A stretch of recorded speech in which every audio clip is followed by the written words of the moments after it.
Sometimes Forex trading is a wild and woolly place to be. That's why Hugh's here, to pose your questions to Walter, the naked Forex guy. Hugh's got questions, and Walter's got the answers. Here at the Truth About FX podcast. Hey, Walter, should I set daily, weekly, and monthly risk limits? Yeah, that's a good question, Hugh. So I think it depends on the time frame. If you're trading the lower time frames and you're in and out, scalping or whatever, it's probably going to be daily. If, 1 hour chart, maybe even you also have daily. And then if you're trading 4 hour or, maybe daily charts, you could set weekly. And if you're trading, daily or weekly charts, you might set monthly risk limits. And I think what this question gets at is the rules that you set up so that, like, if you hit a certain drawdown or an unlucky streak, basically, which what a drawdown is if you're executing your system correctly, then, those rules have to kick in place. Do you stop trading? Do you reduce your position size? Do you go away for a while and take a holiday?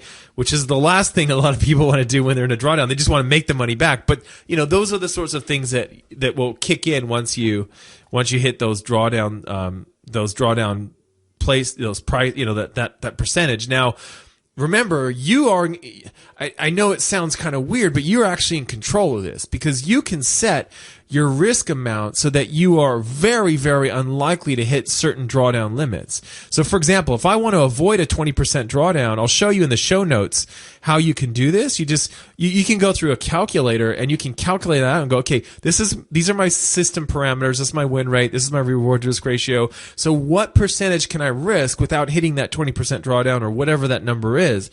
So you really do control that. Now, I know there are going to be black swans and there's going to be the Franco-Geddon or the Brexit or your broker goes belly up or whatever. Like, those things are going to happen, right? But I'm talking about within the parameters of your system. I'm not talking about sort of outside things that can influence your trading account. So yeah, so that's a pretty sophisticated question. It sounds like this trader is well on his or her way, because when you start getting into this risk stuff, it's something that you don't really think about that much until you get further on down the track. So I'm pretty happy to answer questions like this, I guess is what I'm saying. So yeah.